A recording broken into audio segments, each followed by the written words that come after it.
Hey guys, this is Dom from Tech Advisor here at E3 2019, and what I have right here is the new Xbox Elite Wireless Controller Series 2. So if you remember, they made an Elite controller a couple years back, which is a sort of like premium gamepad from Microsoft. It's an official Xbox pad, not third-party at all. It's got all the swappable thumb pad features and stuff like that. This is the Mark II version. It actually has a lot of upgrades to it, sort of packed right through the whole thing, which is really, really cool. So if we get down to what we've got, the core thing you look at is going to look basically the same as what you're used to. There's little things you'll notice. The sort of textured grip now wraps right around to the front of the gamepad, so you get that across the whole of your hand. Other little touches like there's now texturing on the back of the triggers here. You've got these new lights, that's for profile settings. We'll get into that. And other little design touches. The back paddles here just sit a little bit tighter against the controller. There's less of a gap here, and they take a little bit more pressure to go. Ignore the Velcro here. Sorry, that's part of why the display unit we've got here. So running through, there's just little touches all over. So we've got now an extra setting for the hairpin triggers. So there's another new setting as the one at the bottom that basically is an extra level of tension. So if I swap these to the two extremes, basically this one is at the widest thing, so I can depress that all the way, and then on the tightest setting, that's all you get before it triggers. So that's a wild difference, and it's a really tight, really responsive trigger button, which is great. And then, like I said, profiles here. So there's now a profile switch. This isn't hooked up to anything, so it won't work, but normally if you push that button, it'll cycle through the lights. So one light for profile 1, 2 lights for profile 2, etc. You get the idea.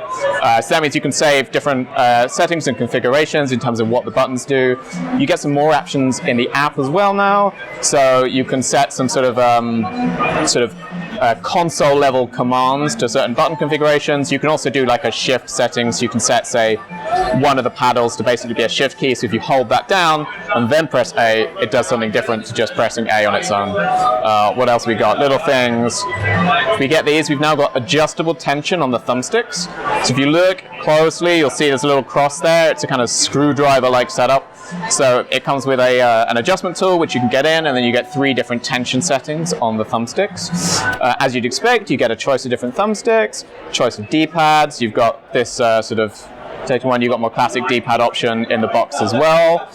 Charging is now USB-C, which is always welcome. Love more USB-C in the world. And you get a 40-hour battery life, which is pretty phenomenal, actually. That's kind of what you get with the Switch Pro controller, but it's been really rare to get 40 hours on Xbox and PlayStation pads. And actually on the charging front as well, there's now a little charging dock that sits inside the carry case, and then you can kind of pass the cable through, so you can actually charge it while it's in the case without having to take it all out, without having to get it, risk losing bits and pieces. So this is it. I mean, it's just, there's no one big standout feature that's kind of here's the new thing in the Wireless 2. It's just there's improvements all over the place. Every little bit about this has been refined, improved, upgraded. It feels really, really nice. When the Elite first came out, it was one of the best controllers on the market.